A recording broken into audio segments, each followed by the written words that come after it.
பேச்சுவார்த்தை இல்லை, கூட்டணி அமைந்த போதே கையெழுத்திடப்பட்டு உறுதி செய்யப்பட்டது தான் ராஜ்யசபா. அது யார் சொன்னா? நாங்கள் தான் சொன்னோமா? சொல்லுங்க பார்க்கலாம்.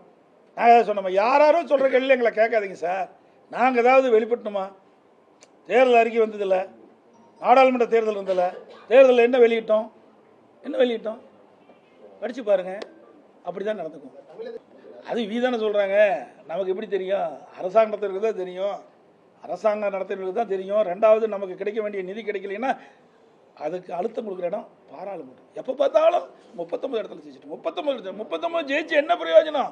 பூஜ்ஜியமால இருக்குது. நான் தான் அடிக்கடி சொல்லிட்டு இருக்கிறேன். இதே அனைத்து இந்திய அண்ணா திராவிட முன்னேற்ற கழகம் 2014 நாங்கள் ஜெயித்தோம். புரியுதுங்களா? 37 நாடாளுமன்ற நாங்கள் ஜெயித்தோம்.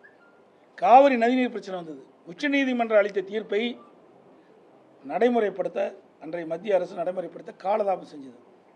அதை உடனடியாக நிறைவேற்ற வேண்டும் என்று 22 நாட்கள் நாடாளுமன்றம் ஒத்தி வைக்கின்ற அளவுக்கு அழுத்தம் கொடுத்தோம். அப்படி எந்த அழுத்தத்தையும் கொடுக்குறாங்களா? வெளிநடப்பு பண்ணால் கொடுத்துருவாங்க. ஏங்க அழுத்தம் கொடுக்கல, நாடாளுமன்றத்தையும் ஒத்தி வச்சோம்ல, கூட்டணியில் இருந்தாங்க. இப்போ இவர்கள் அப்படியே அடிக்கிற மாதிரி அடிக்க வேணும். பாசாங்கம் பண்ணுறது இவருடைய வேலை. பயம். ஏன்னா இங்கே ஏதாவது அதையும் என்ன இங்கே ரைடு விட்டுருவாங்களே, அந்த பயம். மக்களுடைய பிரச்சனை எங்கே பேசணும்? நிதி வேணும்னா நாடாளுமன்றத்தில் பேசணும். நீட் தேர்வு ரத்து செய்யணும், நாடாளுமன்றத்தில் பேசணும். நாடாளுமன்றத்தில் பேசணும். அப்போ தான் அங்கே தீர்வு கிடைக்கும். அதை விட்டுட்டு இங்கே மக்களை ஏமாற்றுவதற்காக ஒரு நாடகத்தை அரங்கேற்றுவார். ஏதோ மத்திய அரசு எதுக்குற மாதிரி. மத்திய அரசு எந்த காலத்திலும் எதுக்க மாட்டாங்க.